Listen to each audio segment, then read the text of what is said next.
पानीपत में संभालखा के पूर्व विधायक भरत सिंह छोक्कर पर आवारा सांड ने हमला कर दिया। पीछे से हुए इस हमले में भरत सिंह छोक्कर बुरी तरह से घायल हो गए। पानीपत जिले में आवारा पशुओं ने लोगों का जीना मुहाल कर दिया है। अब ये भी हैरानी की बात नहीं कि ये आवारा सांड और पशु आम और खास में कोई भेदभाव नहीं करते। यही तो पानीपत जिले के संभालखा में हुआ है, जहां पर संभालखा के पूर्व विधायक भरत सिंह छोक्कर को अपनी जान बचाने के लिए भागना पड़ा। बेड पर शांत मुद्रा में बैठे नेताजी कुछ देर के लिए समझ नहीं पाए और दौड़ते दौड़ते घुटनों के बल आ गए थे। उसके बाद का हाल आपके सामने है। तो बताइए नेताजी, आवारा पशुओं का अत्याचार आप पर कैसे हुआ? जैसे मैं पार्क में गया था, वहाँ पर मैं दो माड़ी और स्लीपर 2-3 मजदूर 6-7 आदमी पार्क में काम के लिए लगा के आया था। फिर मैं घर आया तो गाड़ी खड़ी करके दुकान की तरफ आने लगा तो वो बीच में शांत खड़े थे। तो जैसे उसने मेरी तरफ वो थोड़ी दिखाई आँख सी, तो मैंने डंडे उसको थोड़ा हटाना चाहा तो मेरे पीछे भाग दिया। जैसे मैं मुड़ा उन्होंने मेरे पीछे सीन मारे तो मैं दौड़ते हुए फिर गिर गया। गिरने से मेरे घुटने भी हाथ सारे होता था। तो नेताजी बाल बाल बच गए। अब यही तो कलयुग है कि अब सांड भी नेताजी को आंख दिखाने लगे हैं और मॉर्निंग वॉक की जगह दौड़ाने लगे हैं। पते की बात यह है कि इस पूरे मामले में दोषी सांड कम है और सिस्टम में बैठे सुस्त लोग ज्यादा हैं। जुबानी हर दावा सच्चा लगता है, लेकिन धरातल पर आवारा पशुओं के सींग मारने की घटनाओं से कैटल फ्री दावे भी दम तोड़ देते हैं। कुछ दिन पहले की बात है, पानीपत में ही एक बुजुर्ग पर बेरहमी से एक आवारा सांड ने हमला कर दिया था, जिसके बाद बुजुर्ग ने अस्पताल में दम तोड़ दिया था। ये हादसे कहीं भी किसी के भी साथ हो सकते हैं।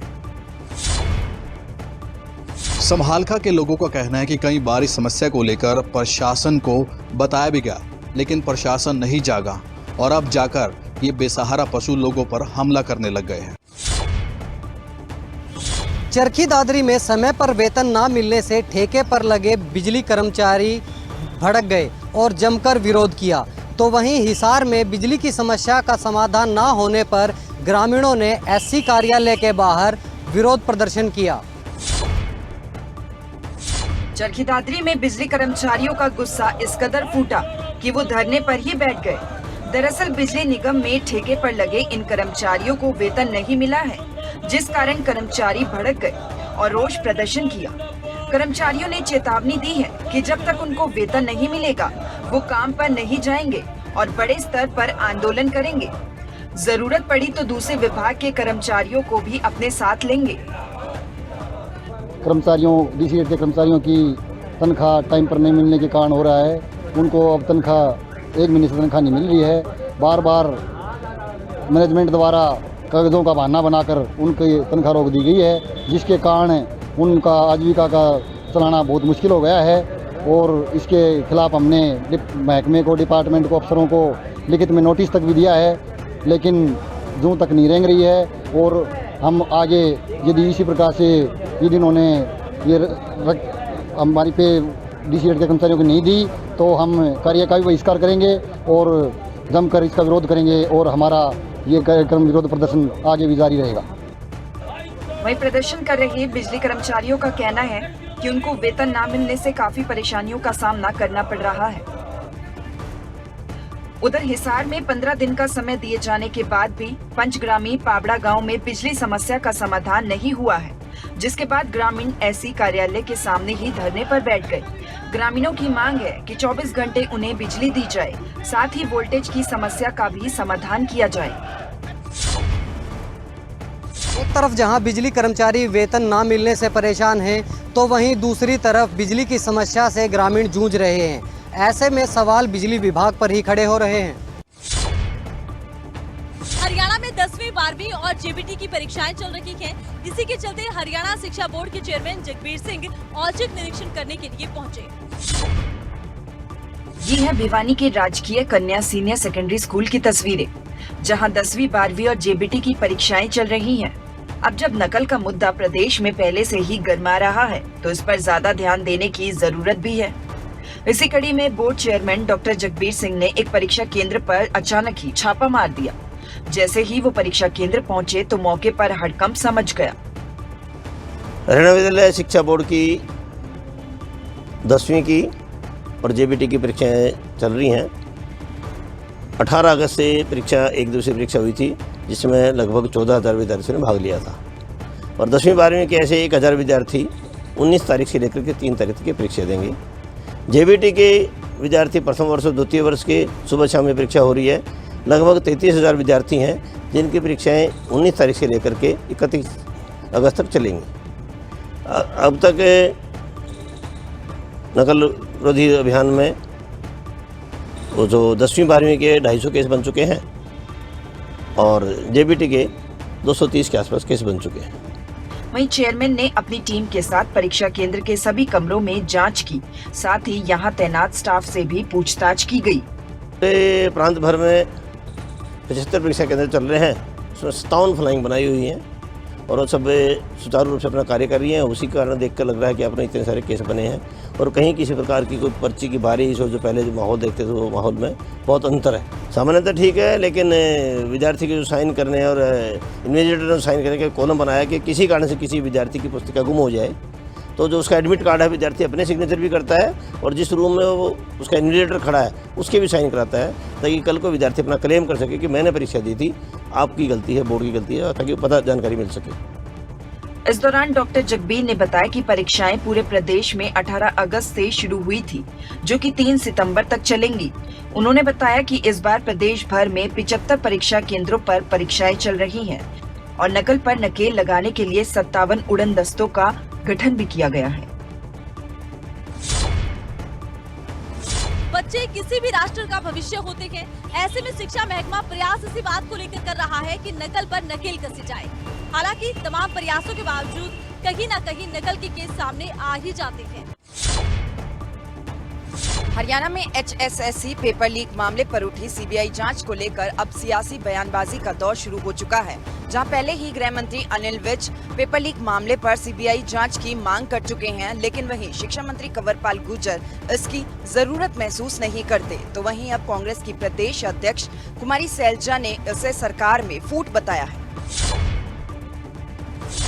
हरियाणा विधानसभा के मॉनसून सत्र में पेपर लीक मामले को लेकर खूब सियासत गरमाई। विपक्ष ने इसे लेकर खूब हंगामा किया। सत्र के दौरान यूं तो कई विषयों को लेकर सत्ता पक्ष और विपक्ष के बीच तीखी नोकझोंक हुई, लेकिन भर्ती परीक्षा पेपर लीक मामले को लेकर सबसे ज्यादा चर्चा हुई। विपक्षी नेताओं ने सदन के अंदर और बाहर इसे सरकार की लापरवाही बताया और सीबीआई जांच की मांग की, लेकिन सत्र खत्म होने के बाद भी इसे लेकर सियासी बयानबाजियों का दौर जारी है। करनाल पहुंची कांग्रेस की प्रदेश अध्यक्ष कुमारी सैलजा ने पेपर लीक मामले को लेकर सरकार को निशाने पर लिया। तो आप ये देखिए, उसकी मिसाल अभी हाल ही में आपने देखा जो इतना बड़ा घोटाला हुआ है पेपर लीक का, उसमें खुद हरियाणा के गृह मंत्री मांग कर रहे हैं अपनी ही सरकार से कि सीबीआई जांच करिए, क्योंकि इन्हें अपने ही तंत्र पर, पुलिस पर भरोसा नहीं है। तो खुद की मिसाल तो आप वहाँ देख लो। वहीं पेपर लीक मामले को लेकर पूर्व मुख्यमंत्री भूपेंद्र हुड्डा ने सीबीआई जांच की मांग की है। इस सवाल का जवाब देते हुए कैबिनेट मंत्री कंवरपाल गुर्जर ने कहा, हर बात के लिए सीबीआई जांच नहीं होती।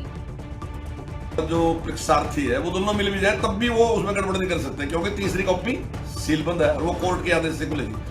तो वो सारी शंकाएं हमने दूर कर दी, चाहे हमने जंपर लगाने की बात है, चाहे हमने पुलिस की बात है और चाहे हमने सिद्धि जो आयोग का चेयरमैन है उसमें सिद्धि वहाँ से ब्रॉडकास्टिंग उसके जाती है, तो वो सारा का सारा हमने व्यवस्था कर रखी, कहीं भी किसी प्रकार की हेराफेरी हमारी सरकार में नहीं और हमने उसका पूरा इंतजाम किया और बिल्कुल फेयर।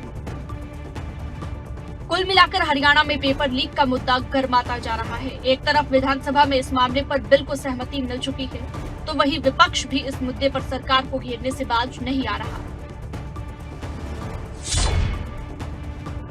हरियाणा में पेपर लीक मामला लगातार गर्माता जा रहा है। सियासी बयानबाजी का दौर भी अब जारी है। हर तरफ से वार पलटवार किया जा रहा है। जहां एक तरफ विधानसभा में पेपर लीक मामले के बिल को सहमति मिल चुकी है, तो वहीं विपक्ष अब कोई भी मौका सरकार को घेरने से नहीं चूक रहा है। चरखी दादरी में कच्चे कर्मचारियों को पक्का करने समेत कई मांगों को लेकर सफाई कर्मियों ने हड़ताल शुरू कर दी है, जिसके चलते उन्होंने नगर परिषद कार्यालय पर ताला जड़ दिया और रोष प्रदर्शन किया। चरखी दादरी में सफाई कर्मचारियों ने अपनी मांगे पूरी न करने को लेकर प्रशासन के खिलाफ मोर्चा खोल दिया है और रोष प्रदर्शन करते हुए हड़ताल शुरू कर दी है। दरअसल सफाई कर्मचारी कई मांगों को लेकर रोष प्रदर्शन कर रहे हैं। दरअसल सफाई कर्मचारियों ने एक हड़ताल शुरू की है और अपनी मांगों को लेकर वो रोष प्रदर्शन कर रहे हैं। सफाई कर्मचारी कच्चे कर्मचारियों को पक्का करने की मांग कर रहे हैं, जिसके चलते उन्होंने नगर परिषद कार्यालय पर ताला भी जड़ दिया। तो वहीं मांगे पूरी न होने तक हड़ताल जारी रहने की चेतावनी भी दी गई है। इससे पहले भी कर्मचारियों ने 2 दिन की भूख हड़ताल की थी। वहीं कार्यालय पर ताले लगने के कारण कर्मचारी और अधिकारी बाहर ही इंतजार कर रहे हैं। सफाई कर्मियों की हड़ताल के चलते शहर में सफाई नहीं होने से जगह जगह कूड़े के ढेर लगे हुए हैं। अगर हड़ताल लंबी चलती रही तो सफाई व्यवस्था पर ग्रहण लग सकता है। जब तक हमारी मांगे पूरी नहीं हो जाती हैं, हम दफ्तर को भी पूरा को ब्लॉक करेंगे और किसी भी अफसर को यहाँ नहीं बैठने देंगे, टकने देंगे, क्योंकि हमारी मांगे पूरी हो जाती हैं तो हम किसी को नहीं रोकेंगे। अगर मांग पूरी नहीं होती है तो हम किसी भी अफसर को या क्लर्क को या अधिकारी को यहाँ नहीं बैठने देंगे दफ्तरों के अंदर। हाँ, अभी भी ताला लगा रखा है, मैंने और लगा देंगे, हम दूसरा ताला भी लगा देंगे। हमारी मांगे जब तक नहीं मानी जाती हैं, हम किसी भी अधिकारी अफसर को नहीं बैठने देंगे यहाँ दफ्तर के अंदर। अपनी मांगों को लेकर सफाई कर्मचारी रोष प्रदर्शन कर रहे हैं। वहीं प्रदर्शनकारियों ने अल्टीमेटम दिया कि किसी भी कर्मचारी और अधिकारी को कार्यालय में घुसने नहीं देंगे। देखना होगा कि कर्मचारियों की मांग कब तक पूरी की जाती है। भिवानी में तेज गति से जा रही एक निजी बस सड़क हादसे का शिकार हो गई। ये हादसा इतना जबरदस्त था कि बस के परखच्चे तक उड़ गए। इस हादसे में कई लोगों की जान चली गई तो बहुत से लोग गंभीर रूप से घायल हो गए। भिवानी में दर्दनाक सड़क हादसा हो गया, जहां गांव जाटू लोहारी में तेज रफ्तार से आ रही एक निजी बस अनियंत्रित होकर पलट गई और इस हादसे में कई लोगों की जान चली गई। बहुत से लोग गंभीर रूप से घायल हो गए। कुछ घायलों को भिवानी के नागरिक अस्पताल पहुंचाया गया तो कुछ को हिसार ले जाया गया। वहीं घायल हुए भवानी खेड़ा निवासी रिटायर्ड सूबेदार राजवीर सिंह ने बताया कि बस काफी तेज स्पीड में थी। केंद्रीय विद्यालय के पास में मकान बना के मिसिज हुए थे, मेरा ख्याल मिसिज तो एक्सपायर हो गई थी। खिड़की प्राइवेट बस थी। ये जाटू लुहारी से उर्ली तरफ ने जो मंडाना मोड़ है ना, तो अंधेरे में तो जजमेंट नहीं हो पाया, तो मतलब वहीं से है क्योंकि गांव के आदमी आए थे ना बाज के, इसका मतलब नज़दीक थे। बोला जाटू लुहारी ये आ गया। मैं पूछा इतना तो कौन ये कहते ट्रैक्टर था आगे और था, वो तो 1-2 तो खड़े भी थे, बाकी तो बैठे थे। वहीं घायलों का हालचाल और उपचार व्यवस्था जांचने डीसी जयबीर सिंह और एसपी अजीत सिंह शेखावत नागरिक अस्पताल पहुंचे। हादसा ओवर स्पीड थी गाड़ी और स्पीड के कारण ड्राइवर से गाड़ी कंट्रोल हुई नहीं और ओवर स्पीड के कारण ये एक्सीडेंट हुआ है। जो प्रिलिमिनरी जो इंक्वायरी आई है तो उसमें यही आया है कि ओवर स्पीड के कारण ये एक्सीडेंट हुआ है और बाकी जो पेशेंट आगे जो इंजर्ड हैं जिनको हमने रोहतक रेफ़र किया है, उनके साथ प्रॉपर एम्बुलेंस में मेडिकल स्टाफ है और कोई दिक्कत किसी को नहीं आने दी जाएगी। ये एक प्राइवेट बस है जो ओवर स्पीड में थी। जाटू लोहारी गांव के पास हमारी ERV emergency response vehicle 112 dial 112 उनको सूचना मिली, वो तुरंत वहाँ पे पहुँचे और साथ में जितने भी यात्री उसमें फंसे हुए थे सबको बाहर निकाला और हॉस्पिटल में पहुंचाया। साथ में एम्बुलेंसेस को भी बुला के ट्रैफिक को सुचारू रूप से चलाते हुए सबको हॉस्पिटल पहुंचा दिया गया है। हॉस्पिटल में आके हमें सूचना मिली है कि 3 व्यक्तियों की मृत्यु हो चुकी है। साथ में 4 लोगों को उच्च जो चिकित्सा सुविधाएं उनके लिए रेफ़र कर दिया गया है। बाकी सभी का इलाज यहाँ हॉस्पिटल में सुचारू रूप से चल रहा है। तेज गति को लेकर ट्रैफिक पुलिस की तरफ से कई बार लोगों को हिदायतें दी जाती हैं ताकि वो अपने वाहन की गति को धीमा रखें, लेकिन इसके बाद भी लोग लापरवाही बरतते हैं और अपने वाहन की गति को कम नहीं करते हैं और इसका अंजाम कितना भयानक हो सकता है वो आप इस खबर से अंदाजा लगा सकते हैं। कोरोना को हराने के लिए रेवाड़ी में मेगा वैक्सीनेशन कैंप का आयोजन किया गया। कैंप में बड़ी संख्या में लोग वैक्सीनेशन करवाने के लिए पहुंचे।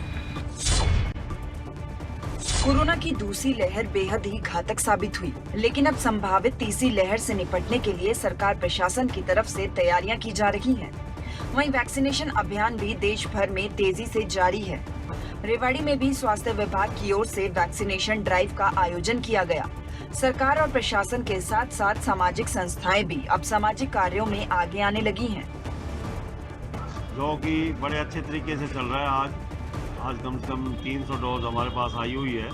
ये सेकंड डोज है और ये जो है 2 बजे तक लगेगी। हम सबको लगवाएंगे, जो भी आएगा सबको लगवा देंगे। नहीं, आधार कार्ड और मोबाइल नंबर साथ लाना है। जिनका फर्स्ट लग चुका है उनका सर्टिफिकेट साथ लेके आना है, उससे रजिस्ट्रेशन अपने आप हो जाता है। और उसके बाद बड़े अच्छे तरीके से डॉक्टर लोग जो है ये वैक्सीन का इंजेक्शन लगा रहे हैं। आज फर्स्ट डोज नहीं है, आज सेकंड डोज है सारी, और कोविशील्ड है।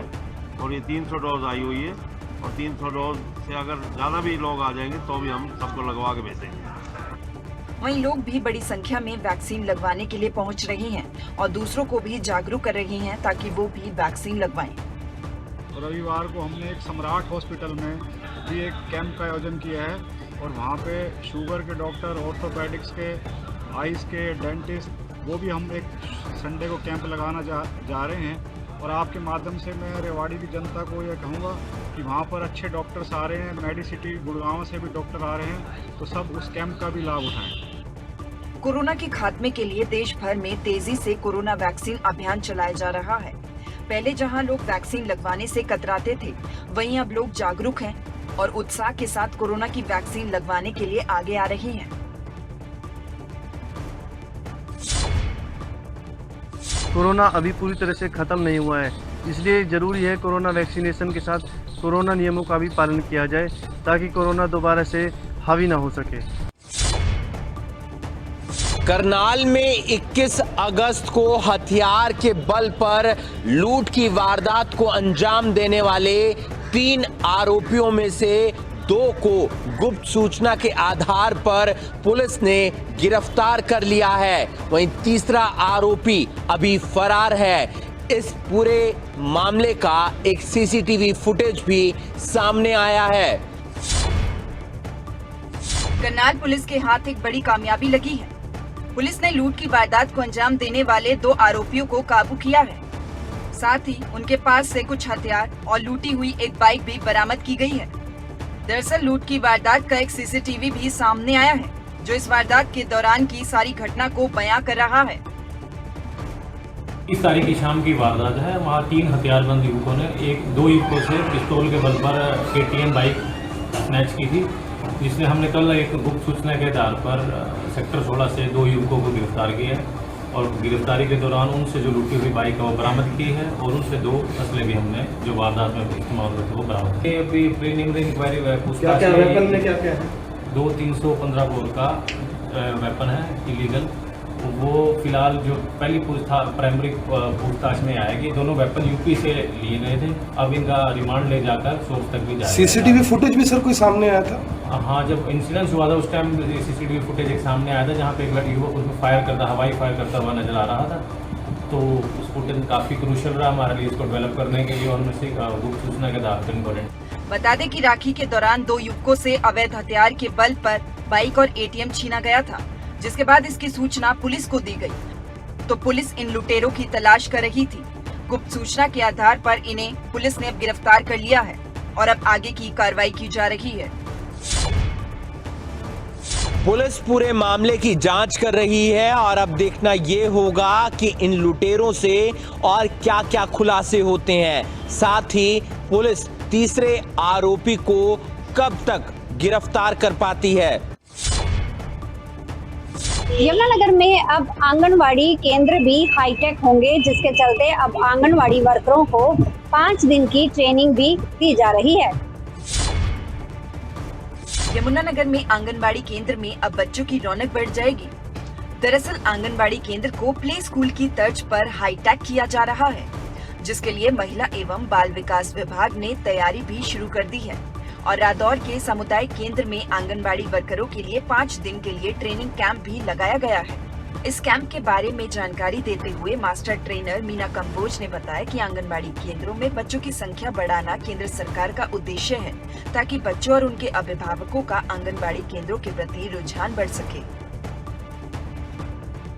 ये 5 दिवसीय ट्रेनिंग है, ये महिला एवं बाल विकास विभाग की तरफ से दी जा रही है। भारत सरकार का यही मेन उद्देश्य है कि हमारे आंगनवाड़ी केंद्रों में जो बच्चों की संख्या कम हो गई थी, उसको बढ़ाने के लिए हम आंगनवाड़ी केंद्रों को प्ले वे स्कूल में तब्दील कर रहे हैं, ताकि बच्चों की संख्या बढ़ सके और हमारे आंगनवाड़ी केंद्रों में बच्चे खुशी से अपनी मर्जी से आए। उनको जो प्ले वे स्कूल में होती है वो सारी सुविधाएं दी जाएंगी, उसी बारे में ट्रेनिंग दी जा रही है। बच्चे का कैसे डेवलपमेंट होता है, कैसे उनका बौद्धिक विकास, मानसिक विकास, हर तरह से उनको यहाँ पे ट्रेंड किया जाएगा। आंगनवाड़ी केंद्रों का प्ले वे स्कूल की तर्ज पर हाईटेक होना एक बहुत अच्छी पहल है। इससे जहां बच्चों को लाभ होगा तो वहां आंगनवाड़ी में बच्चों की संख्या भी बढ़ेगी।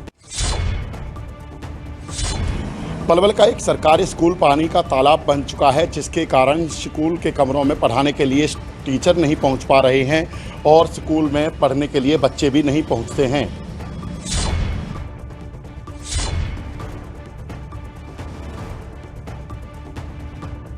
ये है पलवल के हरिनगर में स्थित सरकारी मिडिल स्कूल।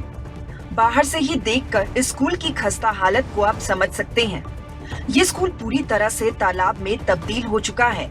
स्कूल के ग्राउंड में चारों तरफ पानी ही पानी नजर आ रहा है। यहाँ तक कि इस पानी में काई तक जम चुकी है। वहीं क्लासों में जाने के लिए इस गंदे पानी के बीच से होकर गुजरना पड़ता है और पानी के भर जाने से स्कूल में छात्रों का आना भी अब बंद हो गया है। टीचर भी अपने कमरों तक नहीं पहुंच पा रहे हैं। ये तो बरसात में पानी भर जाता है, यहाँ बच्चों के लिए बहुत ज़्यादा समस्या हो जाती है। बच्चे यहाँ आ नहीं सकते, पानी के अंदर घुस नहीं सकते। बच्चे आप घुसते हैं तो गिर पड़ते हैं, उनके किताब थैला भीग जाते हैं। मास्टरों ने खूब कंप्लेंट कर ली, आज तक किसी डीओ ने, किसी एमएलए ने, किसी मंत्री ने, किसी ने कुछ ऑब्जेक्शन नहीं उठाया इसके ऊपर। यह स्कूल कब से ये समस्या है? ये तो जब से स्कूल चालू हुआ, जब से समस्या ही समस्या है। बरसात के महीना में तो ये 4-5 महीना के लिए तो समस्या ही रहती है जी, मास्टरों को भी और बच्चों के लिए भी। देखो सर, इसमें ये कोई आज की नई समस्या नहीं है, ये हमें भी 7-8 साल हो गए यहाँ पर। तो जब भी कभी बारिश होती है, ये झील में होने के कारण पानी तो हर बार भर जाता है। और यहाँ पर पीछे की साइड में तालाब सा है, उसमें पानी भर जाता है 4-4, 5-5 फुट। और ये 1.5 फुट पानी है फिलहाल। इसमें हमें बच्चों को परेशानी है और टीचरों को परेशानी है। हम कमरे में जाने के लिए परेशान होते हैं। बच्चों की स्ट्रेंथ पे तो फर्क पड़ ही रहा है, बच्चे कम आ रहे हैं स्कूल में। इसमें सांप भी घूमते हैं, कई पर देखे गए हैं और हमें भी खतरा होता है। कई बार हमने अपने प्रशासन उच्च अधिकारियों को भी सूचना दी है, एप्लीकेशन लगा रखी है DO तक भी, और हमने CM को भी, CM विंडो पे भी डाली हुई है, लेकिन इसका अभी तक कोई भी समाधान नहीं है। तो वहीं स्कूल के प्रिंसिपल का कहना है कि कई सालों से वो इस समस्या का सामना कर रहे हैं।